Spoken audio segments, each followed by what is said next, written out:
Yoho, apa kabar nakama semuanya? Semoga nakama semua selalu dalam keadaan yang sehat-sehat saja.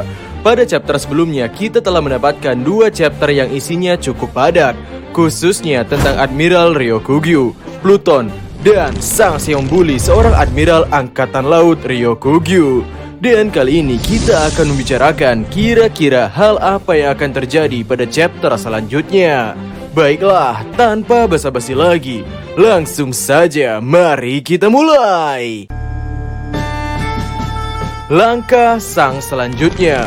Pada 2 chapter terakhir, kita telah melihat betapa kerennya Sans ketika mengatakan kepada Ben Beckman, "Beck, kurasa sudah saatnya bagimu untuk mencebokku." Maksudnya, Beck, kurasa sudah saatnya bagi kita untuk mengambil One Piece. Sungguh kalimat yang membuat bulu kuduk fans merinding.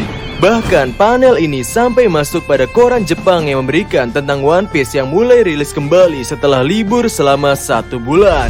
Lalu adegan keren dari Sans lainnya adalah ketika seorang kaisar laut Sans membuat salah satu punggawa dari angkatan laut, yaitu Admiral Ryokugyu, mati kutu hanya dengan mendapat telepati dari Sans dengan kekuatan haki Raja Sans yang bukan main-main.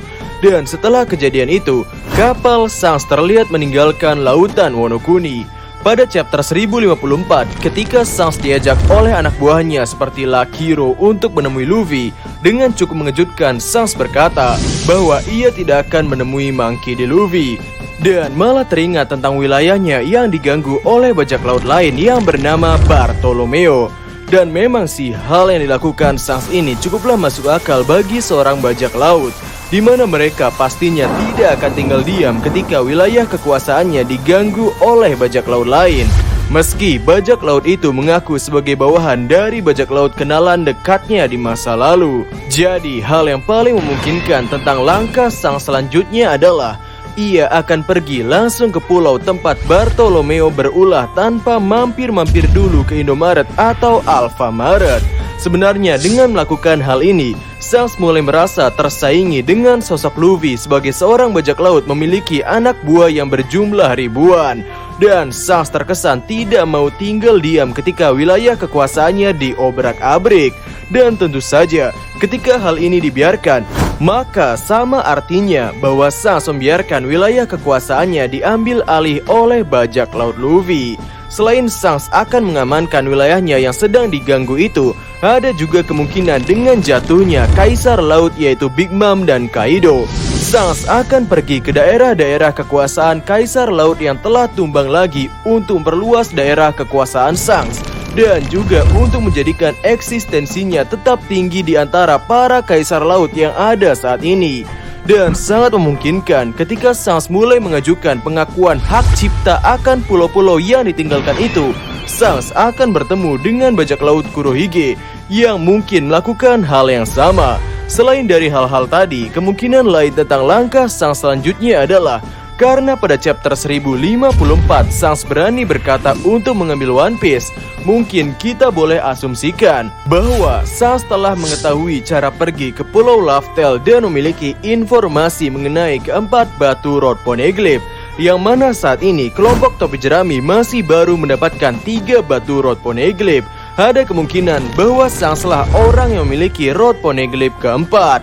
Dan di sini Sans berniat untuk pergi mengamankan Road Poneglyph terakhir. Karena jika Sans memang pemilik Road Poneglyph terakhir, meski Sans tidak jadi menemui Luffy saat ini, mau tidak mau Luffy harus bertemu dengan Sans untuk mendapatkan Road Poneglyph terakhir dari Sans. Dan di sanalah pertarungan antara Kaisar Laut Luffy dan Sans akan terjadi. Ho.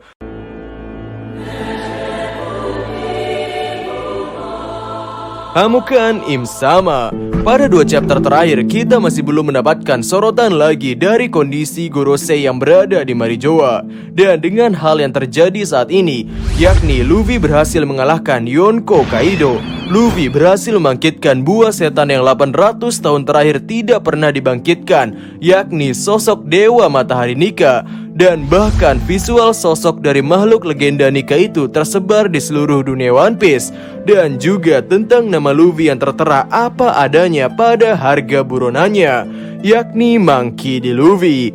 Dengan hal-hal itu kami yakin bahwa hal itu membuat Gorosei kebakaran jenggot.